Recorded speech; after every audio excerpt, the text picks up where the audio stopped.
City union bank all in one ஆப்ல இருந்து video KYC மூலமா வீட்ல இருந்தே பேங்க் அக்கவுண்ட் ஓபன் பண்ணலாம். வீடியோ கால்லயே வெரிஃபிகேஷன் முடிஞ்சிரும். City Union Bank. In the name of God, the compassionate, the merciful, dear audience, dear people of India. In the early hours of June 22, 2025, the US and Zionist regime simultaneously and in a pre-planned manner attacked three Iran's peaceful nuclear centers in Fordo, Natanz, and Isfahan that were under full supervision of the International Atomic Energy. The United States and Zionist regime have committed a grave violation of the UN Charter, international law, and the NPT by attacking Iran's peaceful nuclear facilities. The aggressive US government and Zionist regime are held fully responsible for the extremely dangerous consequences of this grave crime. The US military assault on the peaceful nuclear facilities is a devastating blow to the international law in general and the nuclear non-proliferation regime in particular.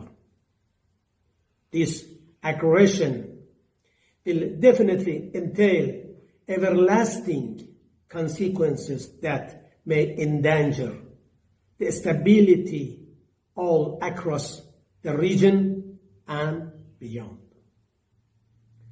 Each and every member of the United Nations must be alarmed over these extremely dangerous, lawless, and criminal acts.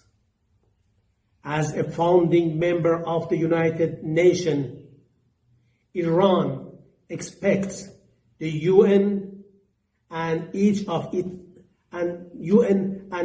its responsible members to fulfill their responsibilities in this critical moment and condemn these blatant acts of aggression. Otherwise, no state would be immune to different sorts of violation of international law anymore. In accordance with the UN Charter and its provision allowing a legitimate response in self-defense, Iran reserves all option to defend its sovereignty, its interest, its national security, and its people. I hope that all independent states, all countries who have concern about the stability and security of international community will take efficient measures to condemn the aggression of United States and Zionist regime. Thank you all.